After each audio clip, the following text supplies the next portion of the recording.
اهدنا الصراط المستقيم۔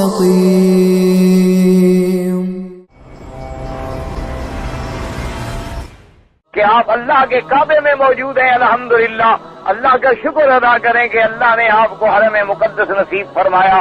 لیکن اپنے گریبان میں جھانک کے ذرا غور کریں، کتنے بیٹے ہیں جو آج والدین کا خیال کرتے ہیں، اپنی بیوی کا سب کو خیال ہے، اپنے دوستوں کا سب کو خیال ہے، اپنے ساتھیوں کا سب کو خیال ہے، اپنے دوستوں کے لیے گھڑیاں ڈھونڈ ڈھونڈ کے بھیجیں گے، کپڑا اعلیٰ سے اعلیٰ ڈھونڈ ڈھونڈ کے بھیجیں گے۔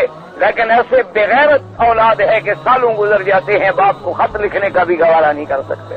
ایسے لوگ بھی دنیا میں موجود ہیں، اور ایسی ذلیل اولادیں یہ لکھ رکھیں کہ انہوں نے دنیا میں بھی ذلیل ہونا ہے اور آخرت میں بھی ذلیل ہونا ہے۔ اور جو کچھ تم آج اپنے والدین سے کر رہے ہو، اس عاقبت کو جھیلنے کے لیے تیار ہو جاؤ کہ آنے والی اولاد تمہارے ساتھ کیا کرتی ہے۔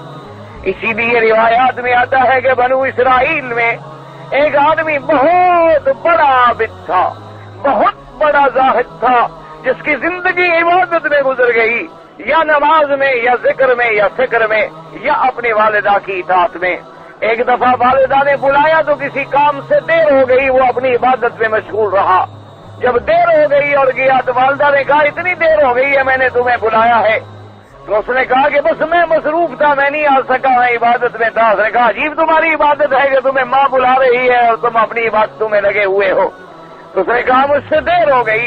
تو ماں نے اس سے میں کہا کہ اچھا تم اس وقت تک نہ مرو جب تک اللہ تجھے کسی فاحشہ عورت کے منہ نہ لگا دے۔ اس کے منہ سے ایک بد دعا نکل گئی۔ تو کچھ عرصے کے بعد جناب نتیجہ یہ ہوا کہ وہ اس کی والدہ تو فوت ہو گئی، مدتیں گزر گئی، وہ اپنے اس عبادت خانے میں موجود تھے کہ ایک عورت جو ہے اس نے آنا جانا شروع کیا عبادت کے لیے، اور کبھی آگے مسئلہ پوچھ لیتی، کبھی آگے کوئی عبادت کا ذریعہ پوچھ لیتی، ایسے آتی رہی اور جاتی رہی۔ بعض لوگوں نے اسے اکسایا اور شیطان نے بھی اس کے دماغ میں خیال ڈالا، تو اس نے ایک چرواہے کے ساتھ بدفعلی کی، اور جب بچہ پیدا ہونے پہ آیا تو اس نے قوم کے سامنے تہمت لگا دی کہ یہ جو تمہارا پیر بنا بیٹھا ہے اس نے میری بے عزتی کی ہے، اور یہ بچہ جو ہے اسی کا ہے۔ اب جناب سارے شہر والے دور پر، ایک قوم تو ایسی ہوتی ہے نا، مرد آباد تو مرد آباد، زندہ باد تو زندہ باد، قوم آئی اور جناب آگے مرنا شروع ہو گئی۔ کسی نے اس کی عبادت خانہ توڑ ڈالا، کسی نے غسل خانہ توڑ ڈالا، کسی نے گھر کا سامان باہر اٹھا کے پھینک دیا۔ پھر قوم ہے جذباتی ماشاءاللہ۔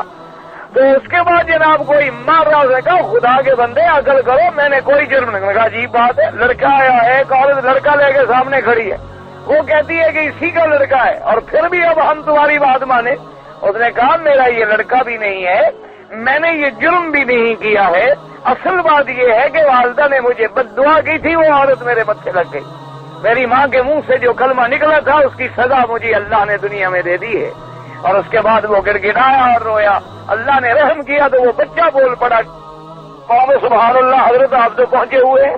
قوم کا کیا ہوتا ہے، قوم تو ایسی ہوتی ہے نا ماشاءاللہ، ماننے پہ آ جائے تو بچڑے کو خدا بنا لے، اور انکار کرنے پہ آ جائے تو عیسیٰ علیہ السلام کو سولی پہ چڑھانے کے لیے تیار ہو جائے۔